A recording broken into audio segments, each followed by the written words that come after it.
Hey guys, it's me Marty. Well, I hope you guys are having a wonderful week. Mine's going pretty good. I have actually a few days off, so I'm trying to get recording done, so hopefully my videos will actually be up on time this week. Alright, well, seeing how it's Monday, it's time for another episode of Vlog from a Hat, so let's get this started. Got my hat right here, and the first topic of the day is Lord of the Rings and The Hobbit. So I was kind of excited when this got put into that, when somebody suggested this, because I really enjoyed this series. As a kid, I listened to the audiobooks way before the movies were even announced. I never read the books up until afterwards, but I was still into this series beforehand. I really couldn't get into reading the books. I don't know if you guys have read them, but I mean, they're kind of would be a bit of a struggle for a 10-year-old to read through, because some of them are, at least the very first half of the first book is extremely boring. I mean, it's basically the same as if you have the extended edition DVDs.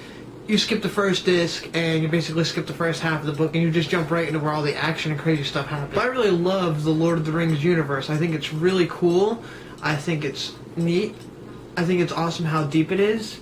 And I really wish that they were able to make more movies like that. If they made the Silmarillion a new movie, that would be extremely cool. What I understand, the Tolkien family actually doesn't want any more movies done of the work. So Peter Jackson is squeezing as much as he can in the Hobbit films, because these are the last times he can actually visit Middle-earth, so to speak, which I think is really cool. So he's squeezing in all of the Hobbit story plus the appendixes from Return of the King that are involved during the time of the Hobbit storyline. I know a lot of people who read just the Hobbit and never read the appendixes are like, oh, why are they adding so much to the story? And they're not. It's just stuff that Tolkien added later on into the storyline after he wrote The Hobbit. The Hobbit was originally written for kids, so I can understand why there was some stuff not in there that's in there now, like the whole storyline with I'm forgetting his name. I want to say Asgog. I'm pretty sure it's Asgog, the troll guy fighting up against Thorin.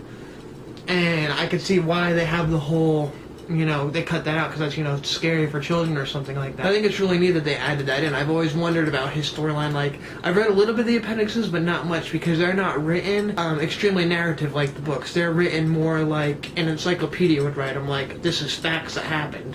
So, I mean, I think it's really neat that he's dramatizing it and making it seem a lot more interesting. It would have been really cool if he could visit the Silmarillion stories. I don't know many people who've actually read the book, because it's extremely complicated, and it's like, the way that it's written is almost written like in the style of the Bible. Like, there's some extremely narrative parts you get through really fast, and then you get to really boring parts where there's really no narrative, there's no actual talking. There's no like talking between characters, it's all just describing stuff. I mean, it took me, I think, like 6 months to read that book because it's such slow reading. Like, there's people who graduated in English from college who say that book's hard to read, so I actually kind of feel proud reading it. But there's a lot of really neat stories in there, like how Middle-earth began, where at the end of the movies where Frodo and all the elves are going on the boats, because there's a whole nother, Middle-earth is just like one continent in the world. I mean, there's technically 2 continents in Middle-earth. And actually, I just misspoke there. There's 2 continents in Arda, or EA, or A. I'm not sure exactly how to pronounce it.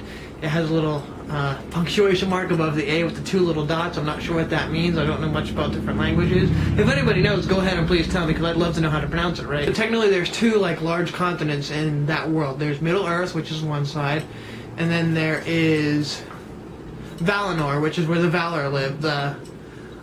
They're kind of like gods. It's really confusing when you look at it. There's like the god who made like everything, and then there's, I don't remember how many, but there's kind of like demigod type things. They're like angels that are in charge of everything in the world. There's an angel. It's kind of like the way Greek mythology is set up. There's a god in charge of the ocean, there's a god in charge of the air, there's a god in charge of birds, there's a god in charge of trees, all that kind of stuff.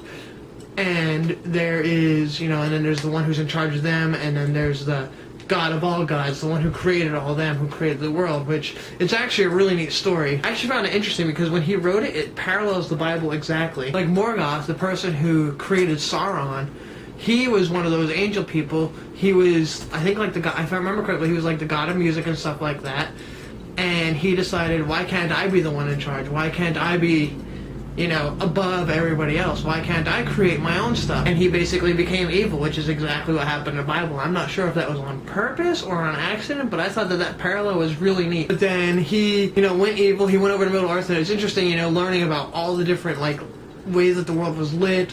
To find out that Shelob is tiny compared to some of the giant spiders that were in that world at the time. There was one that was like 1,000 times bigger. I think Shelob's mother was like the huge one who ended up eating the sun, or something along those lines. I can't remember exactly. She ate one of their sources of lights, and eventually ended up going out into the wilds, starving to the point that she ended up eating herself to death. But then also you end up learning why, like the true meaning and the deep reason between why elves and dwarves hate each other, which again actually just occurred to me as kind of a huge Bible parallel. Because basically the person who was in charge of mining in the earth didn't want to wait for the elves to come around, because they were told that elves are going to come around, they are my chosen people by the main god person, and that they're going to come around and do their thing. And the mining person was like, I don't feel like waiting, and so she went and created dwarfs.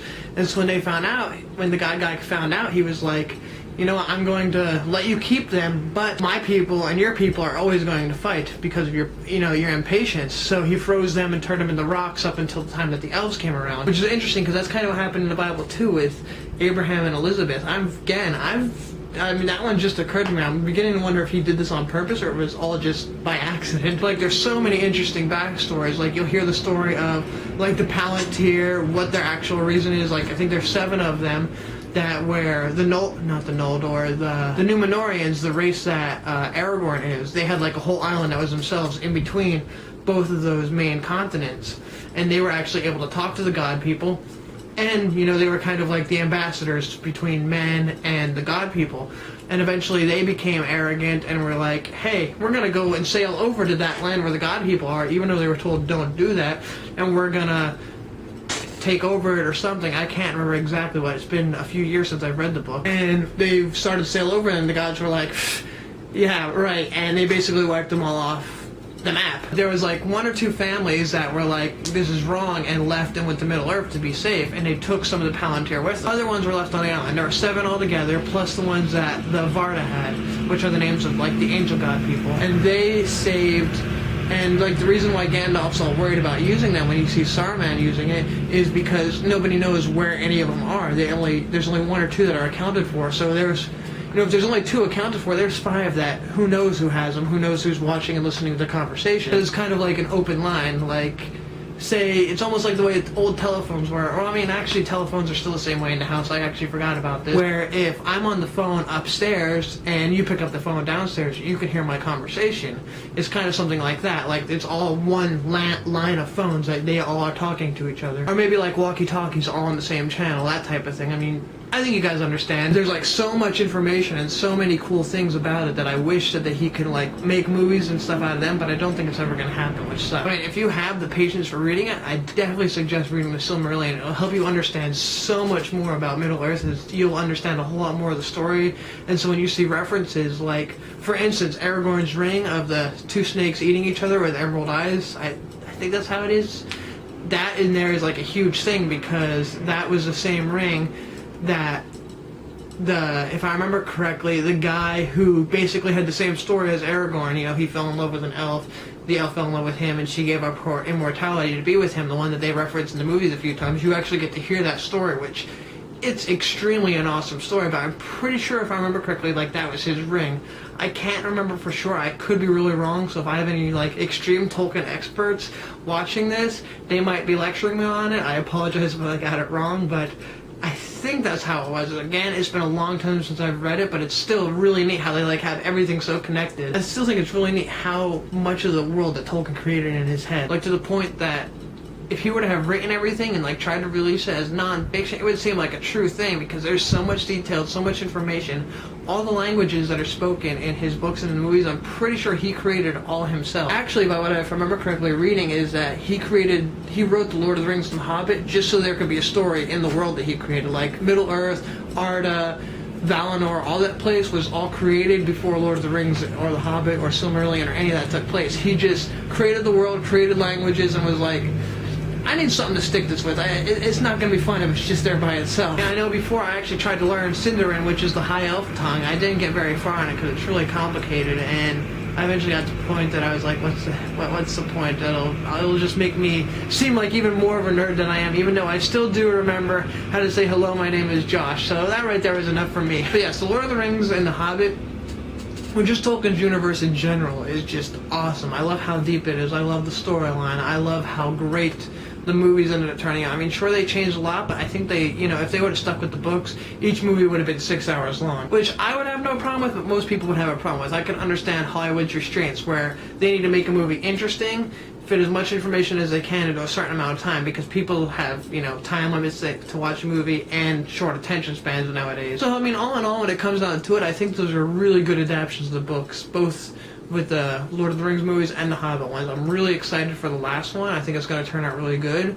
I think that they did a wonderful job with the casting, and I just cannot wait. I'm pretty sure you could tell from this one, this is one of my most excited type videos. The Lord of the Rings universe is just awesome, and it's just great in general, and people who don't know as much about it, if you only know it from the movies, read the books. You will learn so much more. You'll learn the fact that Frodo and... I always confuse these two. Merry or Pippin, I cannot remember which one. I think it's Pippin, are cousins. And in the books, they're not like goofy little funny people. They're like serious ones too. Like, Merry and Pippin don't even live in the Shire. They live in close to Bree, but not quite. I can't remember what the name of the town is. And technically in the books, they're helping Frodo move out of town, even though he's technically not moving. He's just moving under the guise of he's leaving to go and take the ring to Elrond. And I mean, there's so much. I could probably sit here and go on and just explain the story through the books like this, but I won't. Because honestly, that would take a long time. But if you haven't read the books, I would highly suggest reading it. I cut out a lot of awesome characters, a lot of awesome story, and stuff like that, just because of time purposes. I don't fault them for that like some people do. I understand their reasonings why. Alright, well, that's all for today. I'm pretty sure I covered a nice long bit on this topic. Hopefully you guys will enjoy it. If you did enjoy it, share it to your friends, and be sure to give it a thumbs up, and even comment below just to tell me you enjoyed the video. Those comments really help in boosting it up so more people can see it. So please, if you're watching this through Facebook, through Twitter, Tumblr, any of the other places where you've seen it, please take a minute of your time, go to YouTube and just actually comment on the video or like the video, because that boosts it up. So if people look for, you know, a Lord of the Rings vlog, mine might actually show up a little bit more higher up in the list so more people can see it, which I think would be really cool. Also, if you're new to the channel, go ahead and hit subscribe to see more interesting topics from me. Also, be sure to check me out on Twitter. I'll be sure to put my information in the description bar below. And also, check out my new gameplay videos that I've been putting up of Star Wars Jedi Knight Jedi Academy.